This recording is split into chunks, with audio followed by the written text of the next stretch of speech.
Selamat datang di petualangan menakjubkan. Mari kita ikuti perjalanan makanan dari saat kamu mengambil gigitan pertama hingga menjadi energi yang dibutuhkan tubuh. Hei kawan, namaku Nanap si anggur. Ya, nama itu adalah ide ayahku. Omong-omong, hari ini aku akan melakukan perjalanan seru ke dalam tubuh manusia. Jadi, mau menonton? Perjalanan dimulai ketika manusia menuju ke ruang makan siang kantor, membuka kotak makan siangnya dan menemukanku di sana. Apalagi yang ada di sini? Roti lapis kalkun? Yogurt? Dia sedang menggigit roti lapisnya. Oh, sekarang giliranku. Dia memasukkanku ke mulutnya. Ini saatnya pergi. Jujur, cukup basah dan hangat di sini. Mulut adalah pintu gerbang ke sistem pencernaan. Sistem itu dirancang khusus untuk mengubah makanan menjadi nutrien berguna yang membuatmu tetap berenergi dan membantu sel tubuh dan memperbaiki diri.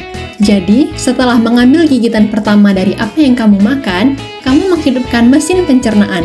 Saat kamu mengunyah, makanan dipecah menjadi beberapa bagian untuk memudahkan prosesnya. Ludah sangat berguna karena bercampur dengan makanan dan bisa lebih menghancurkannya.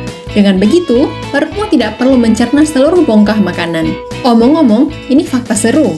Jumlah air liur yang kamu hasilkan dalam setahun dapat mengisi 2 bak mandi ukuran sedang. Hampir 1 kolam penuh air liur. Benar-benar hujan air liur di sini. Wah, lebih baik aku berhati-hati dengan gigi ini. Aku tidak mau berakhir seperti bocah kalkun di sana itu. Sulit, karena orang ini menggunakan lidahnya untuk menggulung makanan di mulutnya dan ke arah giginya. Jadi, aku akan melewati pengunyahan ini. Ayo turun! Wih! Sekarang kita menuju tenggorokan. Ini juga disebut faring. Oh, jalan bercabang. Aku harus pergi kemana? Cap, cip, cup, kembang kuncup. Sepertinya kita harus ke sini. Tunggu, sepertinya aku salah belok. Kenapa semuanya bergetar? Aduh, manusia malang ini batuk terus-menerus. Tolong tepuk punggungnya. Sudah, naik lagi. Maaf kawan. Nyaris saja. Hampir masuk ke paru-parunya. Itu tidak akan baik. Baiklah, aku kembali ke jalan. Jadi, mari kita coba lagi. Aku dengan benar masuk ke tabung penelan yang memiliki nama mewah, esofagus. Aku suka menyebutnya saluran makanan, tapi ini jauh lebih sempit daripada yang kubayangkan. Aku akan terjepit di sini. Hah? Bagaimana bisa aku terus turun? Begitu. Otot-otot di dinding esofagus ini meremas di belakangku dan melemas di depanku. Ini adalah proses yang disebut peristaltis dan itulah yang menggerakkanku melalui sistem pencernaan. Beberapa detik kemudian dan kita sekarang telah mencapai ujung terowongan. Ada otot yang terbuka di sini untuk membiarkan makanan masuk ke lambung dan mencegahnya keluar kembali ke esofagus. Ini agak mirip dengan petugas keamanan. Aku hanya seorang turis di sini. Pak, tolong izinkan aku masuk. Hore! Aku sudah melewati katup dan masuk ke perut. Itu mengingatkanku pada kantong dan izinkan aku mencoba dinding itu. Wah, itu dinding yang kuat. Semuanya otot. Sebenarnya aku tidak terkejut. Perut menampung, mencampur, dan menggiling makanan menjadi bubur. Jadi, itu harus cukup kuat. Sejujurnya, ini tak tampak terlalu... Ya ampun, apa itu? Aduh, panas sekali. Oh, panas. Aku harus keluar dari asam perut ini. Jika tidak, aku akan menjadi cairan atau pasta seperti roti lapis Turki itu. Tidak apa-apa, aku sudah bersiap. Aku membawa perangkat kecil yang sangat berguna dan akan melindungiku dalam gelembung pelindung. Makanan biasanya tidak memiliki ini, tapi aku punya. Koneksi, itu rahasia. Aku hanya perlu menekan tombol ini. Sudah, sekarang aku bisa terus berbicara denganmu sepanjang jalan, alih-alih berubah menjadi jeli anggur.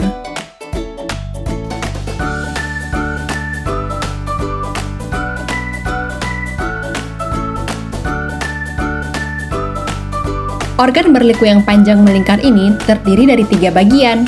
Saat aku bilang panjang, aku serius. Jika kamu merentangkannya, yang tidak kusarankan karena itu perlu digulung dan di dalam tubuhmu, kamu akan mendapatkan pabung yang lebih dari 6 meter panjangnya. Yap, itu setinggi jerapah dan semua dimasukkan ke tubuhmu. Harus kuakui, cukup hangat di sini. Hampir seperti resort tropis, tapi di lautan, empedu. Oh iya, aku Aku terlindungi dalam gelembung kecil. Jangan khawatir, empedu sangat penting untuk mencerna lemak dan mengeluarkan semua kotoran dari darah. Jadi, bersyukurlah hatimu menghasilkannya. Pankreas juga membantu proses dengan beberapa enzim baik, dan benda yang terlihat seperti buah pir di sana, itu kantong empedu. Itu terletak di bawah hati dan menyimpan empedu di dalamnya sampai saat yang tepat datang. Astaga, benda ini benar-benar melingkar ya. Aku agak pusing karena tikungan dan belokan. Tapi, tak bisa kembali sekarang. Dinding usus yang berkontraksi ini terus mendorongku ke depan. Sepertinya aku sudah berada di bagian akhir dari usus kecil dan terus ke langkah selanjutnya dari perjalananku. Usus besar, juga dikenal sebagai kolon. Itu adalah tabung berotot yang panjangnya 1,5 sampai 2 meter. Tunggu dulu. Shh. Kamu dengar itu? Aku tidak sendirian. Aku dikepung. Mereka mendekat. Itu bakteri. Ada banyak sekali di sini. Oh, apakah orang ini terjangkit penyakit parasit usus atau semacamnya? Tidak. Usus membutuhkan bakteri baik untuk membantu memecah makanan, vitamin, dan nutrien sehingga tubuh bisa menggunakannya. Itu pasti usus buntu. Itu tidak terlalu berguna selain menampung bakteri yang mungkin perlu dilepaskan ke usus. Itu juga punya beberapa jaringan yang berguna untuk sistem kekebalan tubuh. Tapi, sebagian besar, itu adalah benda kecil yang tidak berguna. Jadi, orang masih bisa hidup tanpanya. Hei, jika usus buntu meradang, dokter akan memotongnya. Serius, sepertinya orang ini masih memilikinya. Baguslah. Omong-omong, kita sekarang ada di usus besar, dan aku senang. Di sini agak lebih luas. Jika tak memakai gelembung pelindung rahasiaku yang mewah, aku pasti akan berbicara kepadamu sekarang sebagai bubur ampas air kekuningan. Saat kontraksi otot ini mendorongku melalui usus besar, semua air diisap dariku. Bentuk terakhirku, feses. Yap, tinja, kotoran, apapun itu sebutannya, itu terbentuk di usus besar.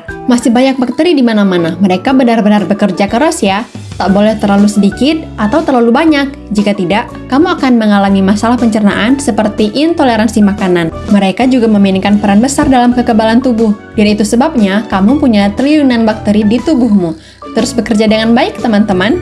Aku dalam perjalanan melalui kolon kiri. Ketika terlalu penuh dengan feses, kolon memutuskan untuk membuang semuanya ke rektum karena tidak dapat menahannya sendiri. Biasanya memakan waktu sekitar 36 jam bagi apa yang tersisa dari makananmu. Tidak banyak sekarang, hanya ampas untuk mencapai titik ini. Tapi aku sudah mempercepat perjalanan ini karena ada hal lain yang harus kulakukan. Jadi, mari kita menuju rektum. Meluncur! Rektum adalah ruang lurus yang panjangnya sekitar 20 cm. Ini memiliki sensor khusus, seperti ini, atau yang ada di sana, yang memberitahu saat ada sesuatu yang harus kamu buang.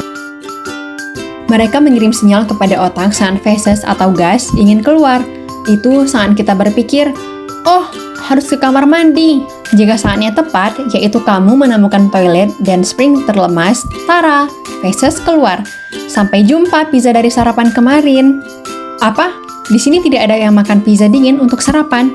Baiklah, kalau begitu, seperti apa sarapanmu biasanya? Beritahu aku di kolom komentar. Omong-omong, saat momen yang belum tepat untuk mengeluarkan feses, sphinkter berkontraksi. Sensor rektum itu membantu juga sehingga keinginan untuk mengeluarkan isinya hilang untuk sementara waktu. Kamu seharusnya senang, rektum dan sphinktermu bekerja keras untuk menahan feses ketika waktunya tidak tepat. Seperti saat kamu menyetir ke kantor, berkencan, membeli bahan makanan, tidur. Tapi, ketika kamu tidak bisa menahannya lagi, sphinkter eksternal memberimu beberapa menit lagi atau berapa lama yang kamu butuhkan sampai kamu tiba di kamar mandi. Tidak yakin apakah manusia ini sudah siap, tapi aku benar-benar ingin pergi sekarang. Mungkin aku bisa memancing sensor-sensor ini agar bisa kabur. Oh iya, orang ini sedang bekerja kan? Ini akan canggung. Tentu saja, makanan normal tidak meninggalkan tubuh dengan cara yang anggun. Kamu bahkan tidak akan mengenali makanan yang mana. Tapi bagiku, nanap si anggur, aku masih punya banyak hal penting untuk dilakukan. Jadi, hei kawan, ayo ke toilet. Aku pergi ya, selamat tinggal. Terima kasih telah mengikuti perjalanan menarik makanan di dalam tubuh kita. Dari saat pertama kali kita mengunyah hingga proses pencernaan yang kompleks, setiap langkah menjadi sangat penting. Mulai dari mulut yang memecah makanan, kerongkongan yang mengantarkan makanan, lambung yang menggiling, hingga usus halus yang menyerap nutrisi. Semua bekerja sama untuk memberi kita energi dan kesehatan. Ingat, apa yang kita makan berpengaruh besar pada kesehatan kita. Pilihlah makanan bergizi agar tubuh dapat berfungsi dengan optimal. Dengan memilih makanan yang kaya akan vitamin, mineral, dan serat, kita dapat meningkatkan energi, memperkuat sistem kekebalan tubuh, dan menjaga kesehatan jangka panjang.